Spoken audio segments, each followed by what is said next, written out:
Magandang tanghali po. Oras na para sa maiinit na balita.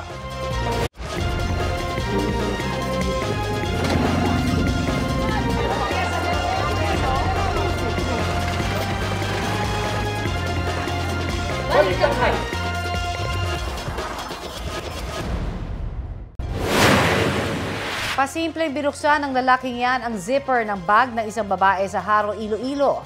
Sinundan niya rin ang babae sa loob ng butika. Ang nahulikam na modus sa pandurukot, abangan mamaya.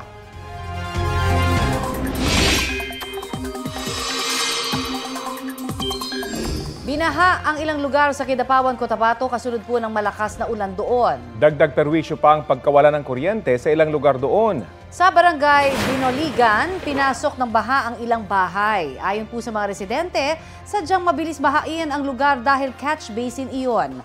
Ayon sa Pag-asa, ang pag-ulan sa ilang bahagi ng Mindanao ay dulot ng hanging habagat. Nagtagal naman ng halos 2 oras ang brownout sa barangay Paco. Natumbahan kasi ng puno ang isang poste ng kuryente. Nahirapan sa clearing operation ng electric cooperative dahil sa dilim at ulan. Mas dumami ang mga lugar sa bansa na uulanin po ngayon dahil sa habagat. Ayon sa Pag-asa, apektado ang Metro Manila, Zambales, Bataan, Cavite, Laguna, Batangas, Mimaropa Region at buong Mindanao.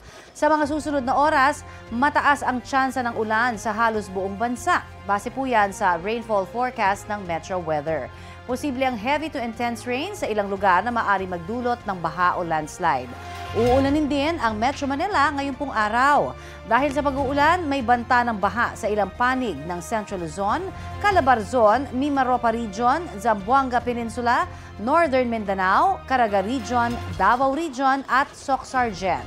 Mga kapuso, dahil po sa dalas na ng pag-uulan at kumukonti ng lugar na tinatamaan po ng matinding init at alinsangan, pansamantala nang itinigil ng Pag-asa ang paglalabas ng forecast at monitoring sa heat index. Inaasahang ibabalik po yan sa March 1, 2025, tiempo sa muling pagsisimula ng tag-init. Provocative o mapang-udyok. Ganyan inilarawan ng Pentagon ng Amerika ang naging aksyon ng China sa insidente ng mga barko nito at ng Pilipinas sa Ayungin Shoal nitong Lunes.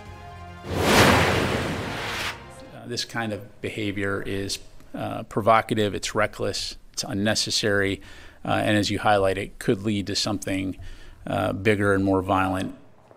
Ayon pa kay Pentagon spokesperson Pat Ryder, nababahala sila sa mga natatanggap na ulat ng mga sugatang sundalo. Patuloy raw na maninindigan ng Amerika para sa Pilipinas. Kinundan na rin nila ang anila irresponsableng kilos ng China na humahadlang sa Pilipinas na makapagsagawa ng lehitimong maritime operation sa South China Sea. Kinundan na ng ilang bansa ang pagbangga, pagkaladkad at pagbutas ng China Coast Guard sa ilang bangka ng Pilipinas na bahagi ng resupply mission sa Ayungin Shoal. 7 sundalo ang sugatan ayon sa sources ng GMA Integrated News. Isa sa kanila, naputulan ng daliri. Balitang hatid ni Joseph Moro. Sa litratong ito na eksklusibong nakuha ng GMA Integrated News, makikita ang sundalong isa sa mga nasugatan na magpang-abot ang Philippine Navy at China Coast Guard. Pasintabi sa mga nanonood, kita sa larawan ang kanyang kamay na naputulan na ng hinlalaki. Nangyari ito habang isinasagawa ang rotation and resupply mission ng Philippine Navy sa bahagi ng Ayungin Shoal sa loob ng Exclusive Economic Zone ng Pilipinas.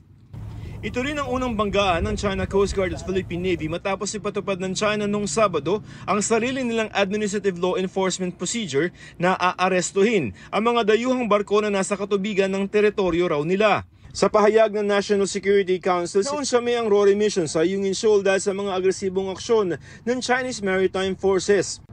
Nagsagawa raw ng dangerous maneuvers ng China kabilang ang pambabangga at pangtuto. Kinundina ng NSC ang aksyon ng China. Walang binanggit ang NSC na may nasugatang sundalo. Sabi naman ng China Coast Guard, lumabag umano ang Pilipinas sa pangako nito at nagpadala ng supply ship at inflatable boats sa Ayungin. Kaya bukod sa pagbibigay babala at pagharang, sumampa raw ang China Coast Guard sa bangka ng Philippine Navy at nag-inspeksyon sa loob. Pero bukod sa mga kwentong ito, nakakuha ang GMA Integrated News ng karagdagang mga detalye mula sa dalawang mapagkakatiwalaang source kung ano ang nangyari sa pagitan ng mga puwersa ng Pilipinas at China. Kwento ng unang source na isang opisyal na may alam sa nangyaring misyon, bukod daw sa pagkaladkad sa rigid hull inflatable boat sa RIB, binutas pa raw ito ng China kahit may sakay ng mga sundalo ng Philippine Navy. 7 sundalo ng Philippine Navy ang nasugatan sa insidente. Ang isa sa kanila naputulan pa daw ng daliri. Ganito rin ang ibinigay na detalye ng isa pang opisyal na matagal ng source ng GMA Integrated News na nakakuha ng initial report sa nangyari. Bukod daw sa pagbutas ng inflatable boat, binasag din daw ang salamin nito at sinira ang engine gamit ang isang maso. Sinamsam pa raw ng mga Chinese sa mga baril ng Philippine Navy pati na mga cellphone ng mga sundalo. Ayon sa mapagkakatiwalaang source ng GMA Integrated News, 4 na RIB o Rapid Hull Inflatable Boat ang hinostage ng China pero ibinalik din sa Pilipinas matapos ang mahabang pakikipagnegosasyon. Ipinakiusap din sa China na makuha ang mga sugatang sundalo sa isang medical evacuation. Ipinagbigay alam na namin sa Department of National Defense, National Security Council at sa Armed Forces ang mga impormasyong hawak ng GMA Integrated News para humingi ng reaksyon pero wala pa silang tugon hanggang ngayon. Sa mga larawang eksklusibong nakuha ng GMA Integrated News na ibalik na ng PCG sa Buliluyan Port sa Palawan ang mga sundalong Navy. Kita rin sa larawan ang mga inflatable boat na sinira umano ng China na nakabalot sa asul na trapal. Dinala na sa ospital ang mga nasugatang sundalo. Sa pahayag ng NSC, ang Armed Forces at Philippine Coast Guard ang nagsagawa ng resupply mission. Pero ang sinabi ni Philippine Coast Guard spokesperson for the WPS, Commodore J. Tariela, the resupply mission is a mission of the Armed Forces of the Philippines. The Philippine Coast Guard, we were there just to support the Armed Forces of the Philippines. Sa isang pahayag, kinumpirma ng AFP na isang Philippine Navy personnel ang nagtamo ng severe injury pagkatapos ng analyze sadyang high-speed ramming sa gitna ng RORE mission sa Ayungin Shoal. Nailikas na siya at nalapatan ng lunas. Hindi raw katanggap-tanggap ang ganitong agresibo at unprofessional na hakbang sa isang lehitimong humanitarian mission. Dapat daw pigilan ng China ang kanyang sarili para hindi lumala ang tensyon sa West Philippine Sea. It's an unlawful armed attack that of course has caused injury and of course damages, and it's a violation of international law. Military vessels are supposed to be immune from boarding and of course harassment. Kung pwede nilang gawin yun, they can also do it to the Sierra Madre. Kinundena na ng Amerika, Canada at United Kingdom ang nangyari sa RORE mission. Nagpahayag din ng pagkabahala ang South Korea, Germany, Japan, France, Australia, New Zealand at European Union. Joseph Morong nagbabalita para sa GMA Integrated News. Hinatulang guilty sa kasong homicide ng 4 na pulis Caloocan sa pagpatay sa mag-ama. Sa gitna po yan ng buy-bust operation noong 2016. 6 hanggang 10 taong pagkakakulong ang sentensya ng Caloocan Regional Trial Court kina Virgilio Cervantes, Arnel de Guzman, Johnston Alacre at Artemio Seguros. Pinagbabayad din sila ng tig-100,000 pisong bilang danyos. Batay po sa desisyon ng korte, hindi ito kumbinsido na gumanti lang ng putok ang 4 matapos umanong unang nagpaputok ng baril ang mag-amang Luis at Gabriel Bonifacio. Hindi raw kapanipaniwala na nagtamo ng maraming tama ng bala ang mga biktima kung tig-1 putok lang naman ng baril ang ginawa ng mga akusado. Kinatigan ng korte ang testimonya ng biyudang si Mary Ann na bigla na lang pumasok sa kanilang bahay ang mga pulis at saka tinutukan at binaril ang kanyang mag-ama. Sa isang pahayag, sinabi ng National Union of People's Lawyers na patuloy ang paghahanap ng hustisya para sa mahigit 6,000 nasawi sa drug war. Ito ang inyong Regional TV News. Ihatid na po natin ang mga balitang nakalap ng GMA Regional TV sa Luzon kasama si Chris Zuniga. Chris? Salamat, Connie. Patay ang isang lalaki sa Mangaldan, Pangasinan matapos na pagsasaksakin umano ng sariling ama. Sa Calamba, Laguna naman, nasunog ang nasa 30 bahay kabilang na ang isang ancestral house. Ang mainit na balita hatid ni Denise Abante ng GMA Regional TV, Balitang Southern Tagalog. Sa kuha ng drone, makikita ang makapal na usok at mabilis na pagkalat ng apoy matapos masunog ang 30 bahay sa Calamba, Laguna. Naapula rin ang apoy makalipas ang halos 3 oras. Ayon sa BFP Calamba, mahigit 2 milyong pisong halaga ng ari-arian ang natupok, kabilang ang mga ancestral house doon. As of now, ma'am, under investigation pa rin po yung cause ng fire. Umabot po siya ng 111 individuals, ma'am, with 38 families po. May mga area po na wala pong firewall, and may mga area po tayo na gawa po siya sa light materials po, so highly combustible. Kaya po, mabilis po talagang naabot ng apoy. Wala namang nasawi o nasugatan. Inilikas ang mga apektadong residente sa covered court ng barangay at nabigyan na ng ayuda. Patay ang 25 anyos na lalaki matapos pagsasaksakin ng kanyang ama sa barangay Alitaya, Mangaldan, Pangasinan. Dead on arrival sa ospital ang biktima dahil sa mga tinamong saksak. Critical din sa ospital ang kanyang ama dahil sa tama ng bato sa ulo. Sa investigasyon ng pulisya, lasing ang mag-ama at madalas daw mag-away dahil sa pagkain. Desidido ang ina ng biktima na magsampa ng reklamo laban sa kanyang asawa. Kukuha ko ng hustisya ang anak ko na pinatay ng ama niya. Siguro itong isang cause nito bakit na sobrahan is yung under the influence of liquor yung mag-ama. So siya siguro ito sa nagpalala doon sa situation. Instead of yung dating regular na away nila, lumala. So yun yung isang ini-establish pa rin natin. Tuloy ang investigasyon. Patay na nang nakita ang isang senior citizen na lalaki sa mangrove area sa Sitio Dankalan, Barangay Bangkirohan, Legazpi City. Wala rin siyang suot na damit. Agad nakilala ang katawan ng kanyang misis dahil sa suot na relo at bowler. Ang biktima halos 4 na araw nang nawawala. Kwento ng misis, may Alzheimer's disease ang mister niya. Hindi raw nagpaalam na makikifiesta. Ayon sa opisyal ng barangay, mayroong nakakita sa biktima na hinubad ang kanyang damit bago lumangoy patawid sa mangrove area. Sabi ng pulisya, posibleng nalunod ang biktima. Wala raw silang nakikitang foul play. Bistado ng mga otoridad ang bulto-bultong marijuana at drug paraphernalia na nakita sa loob ng kwarto ng isang lalaki sa Baguio City. Ayon sa pulisya, ginagamit ng suspect ang social media sa kanyang pagbebenta ng iligal na droga.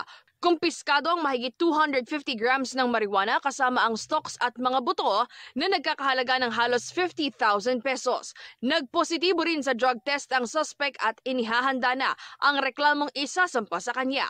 Walang bahayag ang suspect. Mula sa GMA Regional TV, Balitang Southern Tagalog, Denise Abante, nagbabalita para sa GMA Integrated News. Isa umanong Chinese vessel ang namataan sa baybayin ng Infanta, Pangasinan. Ayon sa isang grupo ng mga mangingisda, hindi na nila tinangkang lumapit dahil sa takot. Kasunod ng deklarasyon ng China na huhulihin ang hindi Chino na papasok sa inaangkin nitong teritoryo sa West Philippine Sea. Alamin naman daw ng grupo sa mga otoridad kung Chinese vessel nga ang kanilang nakita, bandang 20 nautical miles mula sa coastline. Wala pang natatanggap na formal na report ang Infanta LGU, pero tiniyak nilang tututukan ang insidente. Nasa 2,000 mangingisda sa lugar ang pumapalaot pa rin pero hindi na sila nakakarating sa Scarborough o Panatag Shoal. Hanggang 100 nautical miles na lamang sila para matiyak ang kanilang kaligtasan. Hiling nila sa pamahalaan bantayan ang kanilang lugar para maprotektahan ang kanilang kabuhayan. Sinisika pa ng GMA Regional TV 1 North Central Luzon na makuha na ng pahayag ang Philippine Coast Guard. Ito na ang mabibilis na balita.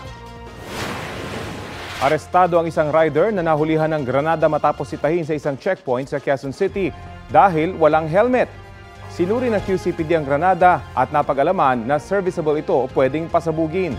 Nadiskubre rin na nakaw ang kanyang minamanehong motorsiklo.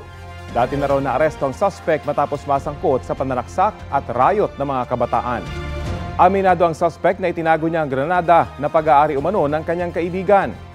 Mahaharap siya sa reklamong illegal possession of explosives, resistance and disobedience to a person in authority at paglabag sa Motorcycle Helmet Act.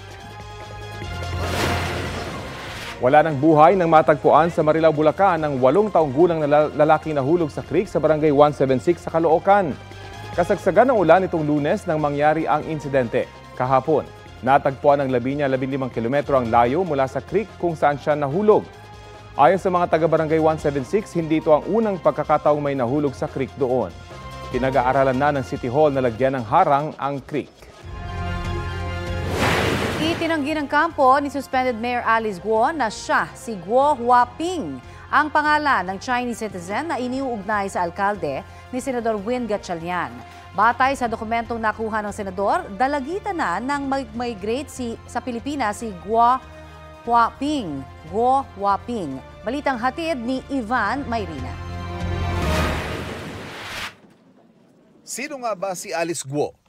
Ayon kay Senador Win Gatchalian, maaaring siya si Guo Huaping na pumasok sa Pilipinas noong 13 years old pa lang siya.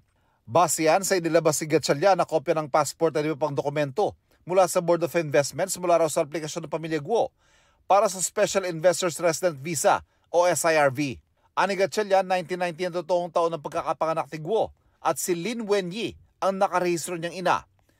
Base sa Certificate of Candidacy ni Guo sa nakalap na dokumento ng GMA Integrated News Research, 1986 siya pinanganak sa Tarlac. Para kay Gatchalian, pagtitibayan ng dokumentong ito ang quo warranto case laban kay Guo. Sakaling magtagumpay ang petisyong ito, maalis siya sa pagka-alkalde dahil hindi siya tunay na Pilipino. Sa isang panayam sa telepono, sinabi ng abogado ni Guo na si Attorney Stephen David na walang kinalaman si Mayor Alice Guo kay Guo Huaping. Lalo't ang balita raw niya ay maraming may ganitong pangalan. Kung totoo raw ang dokumento, dalhin na raw ito sa proper forum at ipresenta ang ebidensya. Kung meron silang matibay na ebidensya na they are one and the same, ipresenta nila sa proper forum para masagot namin. Kasi mahirap sumagot sa mga publicity na gano'n eh.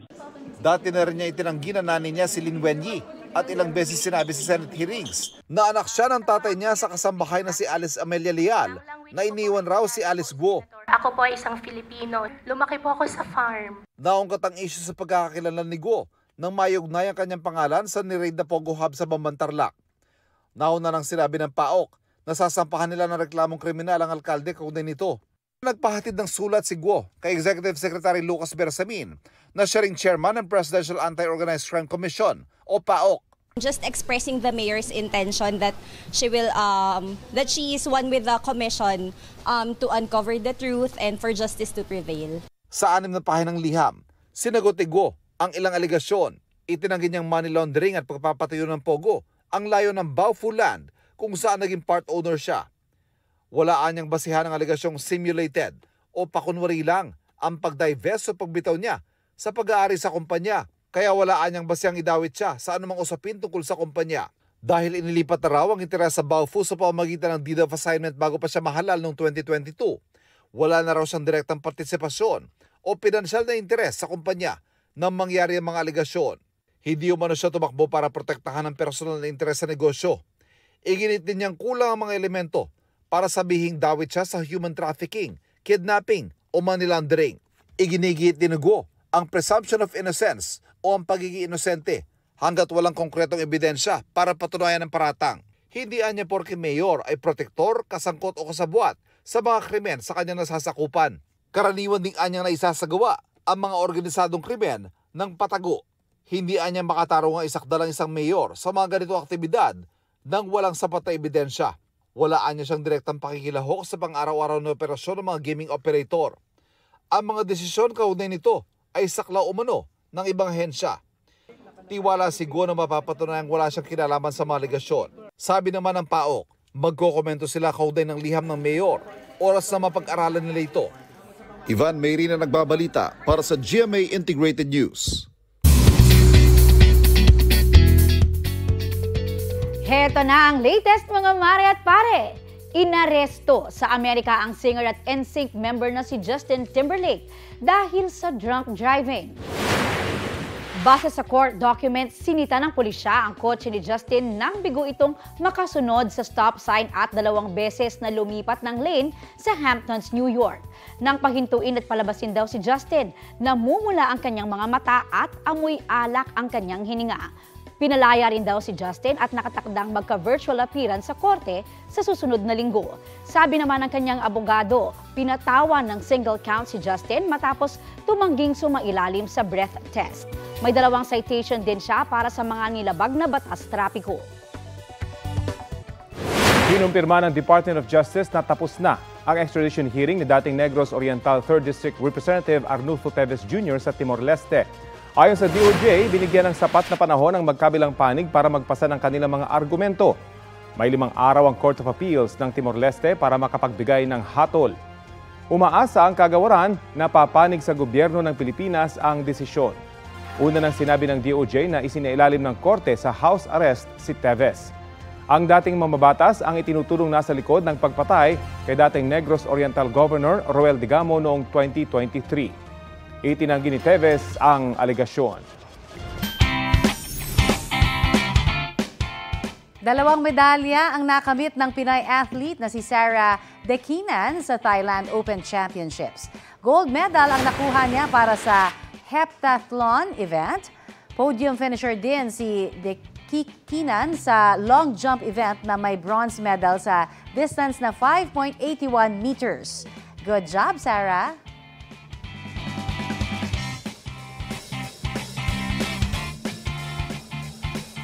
Hinihikayat ng Metro Manila Council ang mga LGU na magpasa ng ordinansa para solusyonan ang problema sa sala-salabat na kable. Kung minsan, sanhi pa raw ito ng disgrasya. Balitang hatid ni EJ Gomez. Isang linggo matapos ang sunog, ganito ang itsura ng kahabaan ng Elia Street sa Barangay 351, Santa Cruz, Maynila. Nananatiling nakalaylay ang buhol-buhol na linya ng kuryente na siya ring dahilan ng pagsiklab ng sunog na tumupok sa 30 bahay. At hanggang ngayon wala pa rin kuryente. Panawagan nila, maayos ang problema sa electric wiring sa lugar na matagal na nilang tinitiis. Ang hirap-hirap talaga ng kuryente na wala kaming kuryente. Ang dilim, di kami makakilos ng maayos. Tapi kasi kakasusunog lang dito sa amin, tapos mahirap talagang mawala ng bahay at perwisyo talaga. Pagputok ng mga linya ng kuryente raw ang malimit na dahilan ng sunog sa lugar. Itong nakaraang linggo, ganito ang nakuna ng isa sa mga residenteng nasunugan. Kahapon, inaprubahan ng Metro Manila Council ang isang resolution na naghihimok sa mga lokal na pamahalaan sa NCR na magpasa ng ordinansa kontra sa mga sala-salabat na kawad o spaghetti wires. May tendency niya na pag isa lang ang pumutok, lahat madadamay. Marami maaapektuhan, hindi lang yung isang property, halos lahat na pag nagkaputukan yan lahat, maraming madadamay at maraming mapeperwisyo. Sa panukalang ordinansa, magkakaroon ng koordinasyon ang mga LGU at mga telcos at Meralco upang itrace at alisin ang mga kable na hindi na kailangan at itira lang yung mga gumagana pa. EJ Gomez, nagbabalita para sa GMA Integrated News. Sa isang madilim na bahagi ng kalsada na yan sa Magaraw, Camarines Sur, na disgrasya ang isang lalaking nagpapadyak ng pedicab kahapon ng madaling araw. Nabangga kasi siya ng kasunod na kotse. Sa lakas ng pagkabangga, tumila po ng halos 50 metro ang 59 anyos na biktima. Namatay siya sa insidente. Aminado ang driver ng kotse na nakainom siya at ang dalawa niyang kasama nang mabangga nila ang biktima. Nahaharap sa kasong reckless imprudence resulting in homicide ang driver ng kotse. Arestado ang dalawang nagnakaw sa isang bahay sa Sampaloc, Maynila. Ang kanilang ninakawan, pulis pala. Balitang hatid ni EJ Gomez. Arestado ang dalawang sospek na ito matapos manloob at magnakaw umano sa isang bahay sa Marzan Street, Barangay 423 sa Sampaloc, Maynila. Gamit ang martilyo, sinira nila ang kandado sa gate ng bahay para makapasok. Natangay nila ang dalawang sapatos at isang basketball shorts na nasa 10,000 piso ang halaga. Arestado ang 18 anyos na sospek, ang may-ari ng bahay na isa palang pulis ng Quezon City Police District na saksihan ang mismong pagnanakaw. Na-corner niya ang isa sa mga sospek, nakatakas daw ang kasama nito. Sakay ng motor, hinabol pa ng pulis ang isa pang sospek pero hindi inabutan. Sa kuha ng CCTV ng barangay, nakita ang pagkaripas ng lalaki sa isang kalye. Maya-maya pa, naglakad-lakad na lang ito sa bahagi naman ng Barangay 422. Naglalakad lang no? Ayun ako. Nagkaroon po tayo ng follow-up operation and then resto po natin yung pangalawang suspect.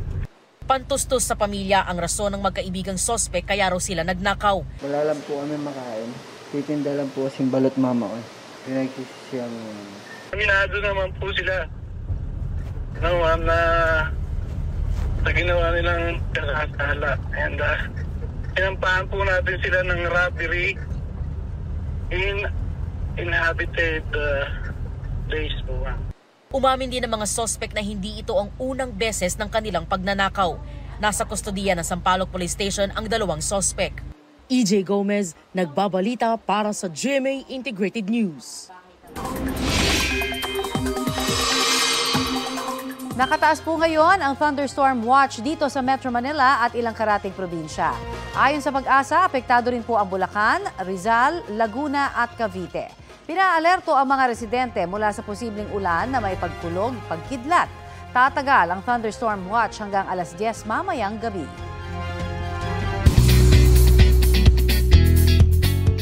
Mga mare at madlang kapuso, ni-reveal ni It's Showtime host Kim Chu kung ano ang kanyang learnings tungkol sa love.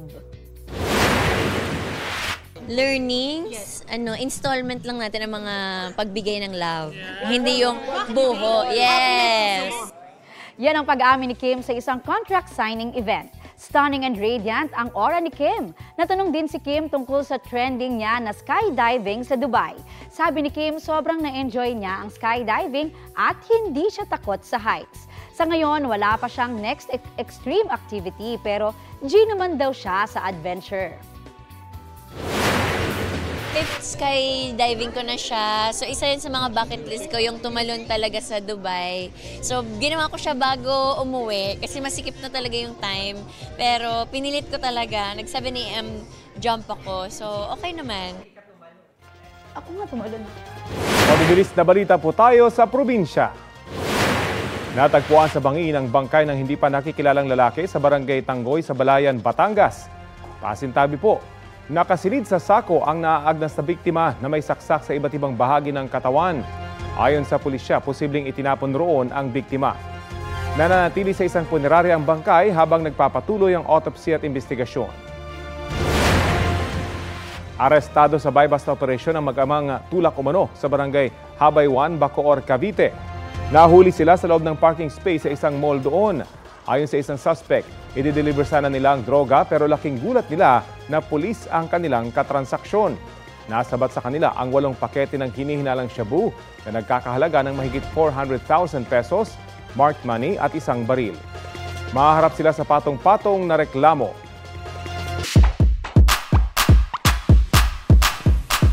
Nasubok po ang bilis ng abot sa isang dosenang sanggol sa Baby Lintex sa Tuguegarao, Cagayan.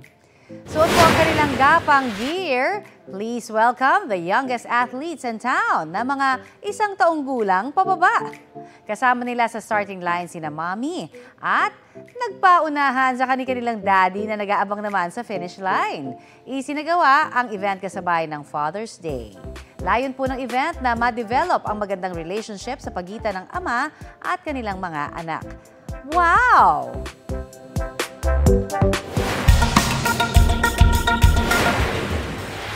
Sabay na naglalakad sa gitna ng ulan ang dalawang yan sa Liaoning, China. Maya-maya lang, biglang kumidlat at tinamaan sila. Napahundusay ang dalawa. Agad namang rumisponde ang mga empleyado ng kalapit na istasyon ng tren. Ayon sa mga otoridad, sugatan ang dalawa. Maayos na ang kondisyon ng isa habang nasa ospital ang isa pa at nakumpirmang walang life-threatening injuries. Happy Pride Month indeed sa mga kapitbahay natin sa Thailand. Pasado na po sa Senado roon ang Marriage Equality Law. Hinihintay na lamang na aprubahan yan ng Hari ng Thailand.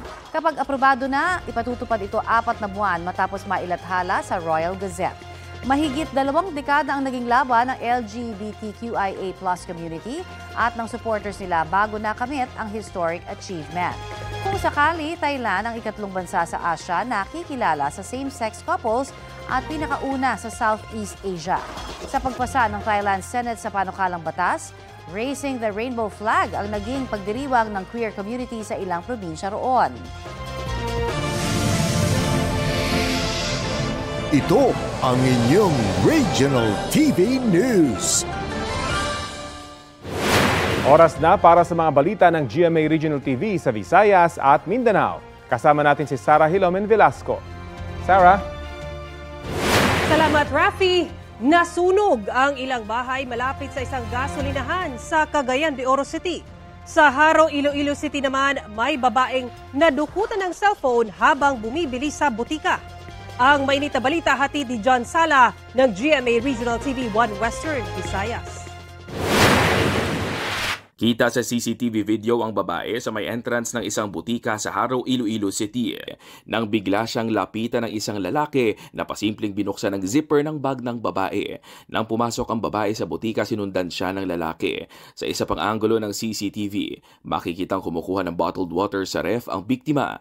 Doon na nakatsyempo ang sospek at natangay ang cellphone ng biktima na nagkakalaga ng 22,000 pesos. Ang cellphone, graduation gift daw ng ina ng biktima. Kinangalan ko ginner sir, dito tanan niya email ko sir, mabad lagi kay ang email ko, hindi ko na mabuksan kay ang kinangalan may authentication dito sa cellphone niya. Nakuha na ng Haro Police ang kopya ng CCTV at may person of interest na rin sila.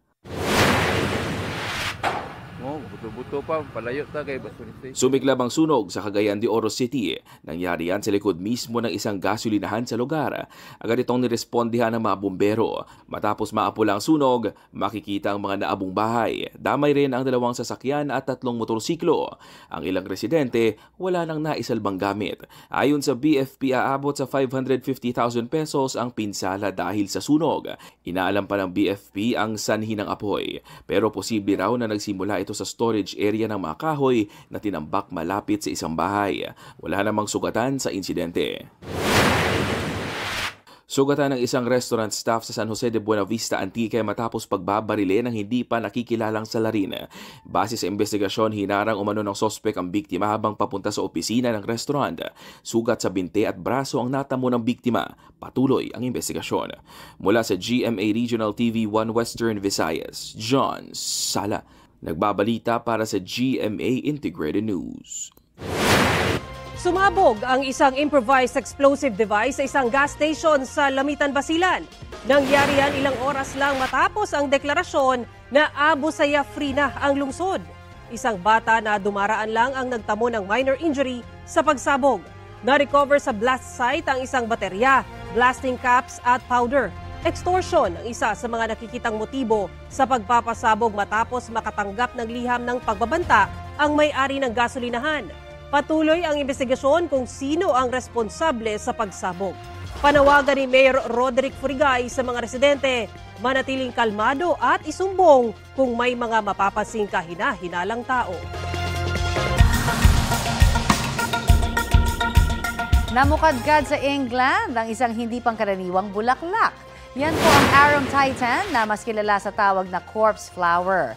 Ang malakas na halimuyak niyan ay para daw amoy ng naaagnas na laman na nakaka-attract sa pollinators. Ang tawag dyan ng pamunuan ng Kew Gardens, the most fragrant flower in the world. Kaya raw niyang lumaki ng hanggang halos 10 talampakan, mas mataas pa sa ibang tao.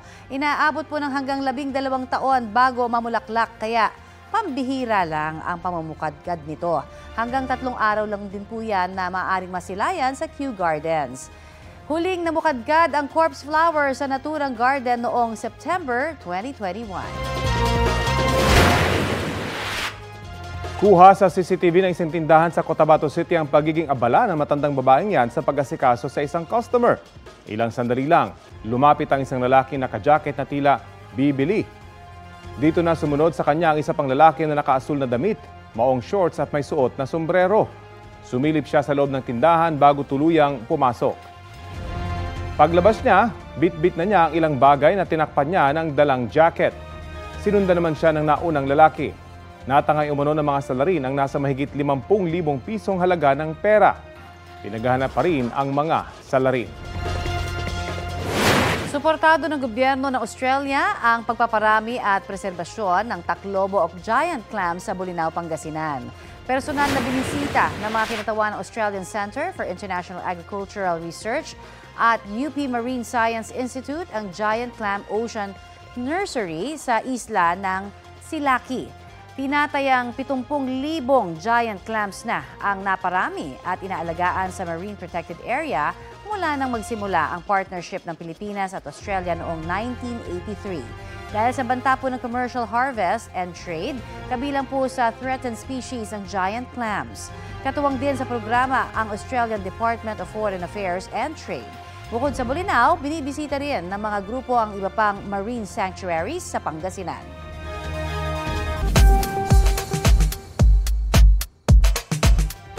Target po ng bansang Japan na mag-hire ng mga manggagawa mula sa Pilipinas, partikular ang caregiver para sa mga nakatatanda.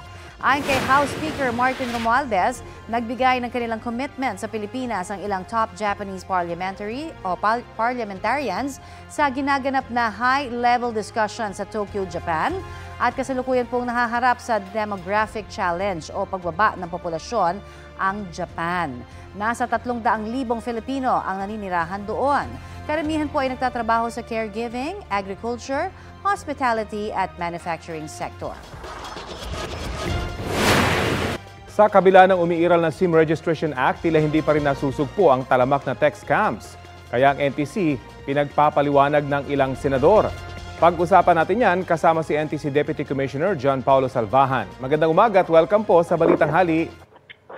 Good morning po sa inyo, Sir Rafi and Ma'am Connie, at sa inyo po mga televiewers. Opo, nasang bahagi na po ba yung NTC effort na sugpuin yung talamak na tech scam? Sa ngayon po, Sir Rafi, ongoing po yung implementation po natin ng SIM registration at naglagay po tayo ng mga additional measures para po pahigpitan yung pagre-rehistro at yung pag-validate po ng mga telcos natin sa mga data at information na nasubmit po sa mga SIM registers po nila. Opo, ano po yung masasabi niyo na hinihingan kayo ng paliwanag ni Senate President Chis Escudero dahil tila ineffective daw yung NTC sa pagsugpo ng tech scams at pansin nga ng mga viewers natin tila dumami yung mga tech scams kahit na meron ng SIM Registration Act. Opo, Sir Rafi, sa statement po namin, ina-acknowledge po namin yung call ng majority ng mga senators natin na to tighten the enforcement of the SIM registration. And pursuant nga po doon sa consultation meeting sa Senate Committee on Public Services po around a week or 2 weeks ago, in-express po doon ng NTC yung more willingness po namin to cooperate, collaborate with the Senate po para po to study ano po yung mga enhancements na pwedeng gawin, not only sa batas, pati po yung sa regulations po ng NTC. Very briefly po, saan nyo po ba nakikita yung problema? Gayong may SIM Registration Act na, sa mismong registration ba o saan ho ba kaya may butas itong batas na ito? Yung nakikita po namin, continuously po kasi hinahanapan ng ways ng mga scammers para makapagrehistro or makapag-submit po ng mga peke or fictitious registration document. Naghahanap, lumilipat din po sila ng mga platforms. Yung iba po gumagamit na ngayon ng mga yung tinatawag nating over-the-top platforms like WhatsApp, Telegram, Viber. Doon na po sila minsan nang-i-scam. Yung po naman sa kasamaang palad, hindi pa po covered ng SIM Registration Act, yung over-the-top platforms. Kasi kahit sa mga Pogo Hubs po, may bulto-bultong na-discovering SIM cards na posibleng ginagamit sa online fraud at scam. So, ito pong problema, paano po matutugunan kung wala pa sa batas yung mga ibang platform na kanilang pinuntahan ngayon, itong mga scammers? Opo, Sir Rafi, even before po ma-discover ito sa raid ng mga Pogo, ang NTC po ay took the initiative in requesting po itong mga over-the-top platforms for a meeting to discuss ano po yung mga pwedeng gawin. Naka-meeting na po namin ng mga representatives from Meta na hawak po yung Facebook, Instagram, and Messenger. Pati po ng Viber, nakipag-meeting na din po sa amin yan sila mga about a month or 2 months ago. At dinidiscuss na po namin ano yung mga possible measures para ma-address po yung mga scamming and spamming po na ginagamit sa kanilang platforms, including yung possible data sharing po. I-share ng data yung telcos na mga na-deactivate nilang SIM numbers para ma-deactivate din man po sa mga platforms nitong mga over-the-top operators po natin. Ano po kaya asahan ng mga tulad namin na nakaregister na pero nakakatanggap pa rin ng mga ganitong tech scam? May pangalan pa po Nakakompleto na yung pangalan namin dun sa tech scam na kanilang ginagawa. Paano kaya yung mga bago pang may scam nitong mga scammers na ito? Yung mga may nakukuha po kasi may mga sources of information, personal information po kasi itong mga scammers po na ito, kaya minsan na-identify po nila kung sino yung owner ng SIM. Like for example po siguro kung sa isang tindahan po or establishment ay nagrehistro po tayo ng ating pangalan at number, maaari po na nakukuha doon yung mga personal information. Kaya po pinag-iingat po natin yung mga subscribers natin na huwag po nilang basta-basta ibibigay yung kanila pong mga personal information. At kung may natatanggap naman po sila ng mga spam or scam messages, maaari po sila mag-report po sa amin sa NTC. 24/7 po yung aming mga reporting mechanisms tulad po nung hotline 1682. Sa website po namin, may complaint section po doon. At pwede rin po sila mag-email sa amin na contratextcam@ntc.gov.ph. Okay, so kahit may SIM Registration Act na, mag-ingat pa rin itong mga gumagamit ng cellphone. Maraming salamat po sa oras na binahagi niyo po sa Balitang Hali. Maraming salamat po, Sir Rafi, at magandang umaga po sa inyo. Si NTC Deputy Commissioner John Salvahan. Ginugunita ngayon ang ika-163 anibersaryo ng kapanganakan ni Dr. Jose Rizal. Kabilang po sa mga naging aktibidad ngayong araw ang flag raising ceremony sa Bantayog ni Rizal sa Maynila. Sa ulat ng Super Radio DZBB, pinangunahan niya ng Philippine Navy, mga opisyal ng Maynila at National Historical Commission of the Philippines at National Parks Development Committee. May 21 gun salute rin at wreath-laying ceremony. Ginunita rin ng mga Kalambenyo ang birth anniversary ng ating pambansang bayani. Sama-sama silang nag-alay ng bulaklak sa monumento ng Batang Rizal sa kanyang tahanan. 106 manicurista ang naghatid ng libreng pedicure sa Tampakan, South Cotabato. Target kasi ng LGU roon na kunin ang Guinness World Record para sa most pedicures given in 8 hours. Pila-pila ang mga tao na gustong makaranas ng libreng kudkod sa kuko. After 8 hours, 1,447 ang nabigyan ng pedi. Wow! Mas marami yan kumpara sa current record ng mga taga-Canada na 1,083. Sa ngayon, hinihintay pa ang validation ng Guinness World Records kung tagumpay ang attempt.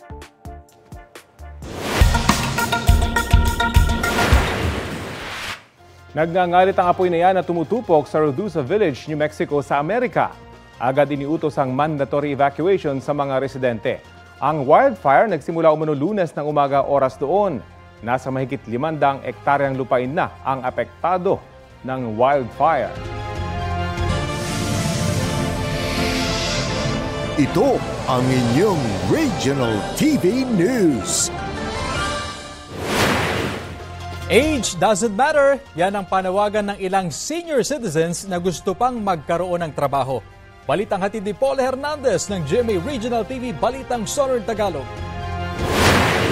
Gustuhin mang magtrabaho sa isang kumpanya. Sino pa raw ba ang kukuha sa 64 years old na si Sylvia? Lalo't partikular sa edad at natapos ang karamihang employer. Senior na. Di pa tinda-tinda na lang sir ang kaya. Ay sa amin sir mag-asawa, saan kami kukuha na aming kakainin, sir? Kabaligtaran ito sa hinahanap na empleyado ng isang pastry shop sa Lipas City. Ang kailangan nila, senior citizen, edad 60 years old and above. We want them to feel na kung able and willing pa kayong mag-work, go, join kayo sa amin. Kasi para ma-feel nila na, ay, may may purpose pa tayo. Viral ang job posting sa social media na humakot ng libu-libong shares, reacts at positibong komento. Agad bumuhos ang nagpadala ng mga resume. Very excited. Yung may matutunan din po sila from us, may matutunan din po kami from them. 4 na oras lang daw ang duty sa shop na para bang naglilibang lang. Kung ano rin lang naman yung ginagawa mo sa bahay, yun din ang gagawin mo dito. Kaya kung parang wala lang pagbabago. Di ba? Magliligpit ka ng table, magsiserve ng customer. Natuwa rito ang Office for Senior Citizens Affairs o OSCA, Lipas City. Dapat daw inormalize ang pagtatrabaho ng mga senior citizen basta't kaya pa. Kumikita ko ng kaunti, masaya ako. At yung interaction ko sa mga tao ay masaya, di ba? Napapataas daw nito ang moral ng mga matatanda dahil pakiramdam nila may kaya pa silang gawin. Na-maintain po nila yung kagandahan na kalusugan ng kanilang kaisipan at naiwasan nga po yung mga issues na may kinalaman sa pag-question ng kanilang self-worth and even yung pag-question po ng kanilang self-esteem. Gusto raw ng shop owner na mas dumami pa silang nagnenegosyo na nagbibigay ng oportunidad sa mga nakatatanda. Mula sa GMA Regional TV Balitang Southern Tagalog, Paul Hernandez nagbabalita para sa GMA Integrated News. Love is sweeter, the second wedding around. Yan ang pinatunayan ng mag-asawa mula sa Amlan, Negros Oriental. Nabigyan kasi sila ng pangalawang pagkakataon para matupad ang kanilang dream wedding sa tulong ng ilang may mabubuting puso. Mula sa gown, wedding rings, reception, fireworks display at honeymoon, sagot ng ilang wedding suppliers ng probinsya. Tinatayang aabot iyon sa 1 milyong piso. Laking pasasalamat naman na mag-asawa sa kanila. Ang Take Two Wedding dahil sa nag-viral nilang kasal kung saan sinimulan na ng pari ang misa kahit naglalakad pa sa aisle ang bride. Pakiusap ng bride sa netizens, mag-move on na mula sa issue. Ang edukasyon, wala ho yung pinipiling edad. Tama, Mare. Gaya na lang ng bida natin ngayon na taga Caloocan. Bukod sa nalalapit niyang 60th birthday, meron siyang bonggang achievement. Marites A. Belignano with honors. Wow, naku, with honors pa ha. Best birthday gift na yata yan para kay Mami Marites Belediano. Bago kasi ang kanyang 60th birthday sa June 29, ay umakyat siya sa graduation stage ng Bagong Silang High School. Hindi para samahan ng anak, kundi bilang isa sa mga senior high school graduates. Hindi raw nakapagtapos sa pag-aaral si Mami Marites matapos maghiwalay ang kanyang mga magulang noon. Kaya after mapagraduate ang 3 sa 4 na anak, ipinagpatuloy niya ang pangarap. Ay. Graduate pa si Mami Marites with honors at planong magpatuloy sa kolehiyo. Viral online ang video with more than 400,000 views. Congratulations, Mami Marites, dahil ikaw ay trending! Kapuso, para sa mga maiinit na balita, mag-subscribe sa GMA Integrated News sa YouTube. Sa mga kapuso naman abroad, subaybayan nyo kami sa GMA Pinoy TV at sa www.gmanews.tv.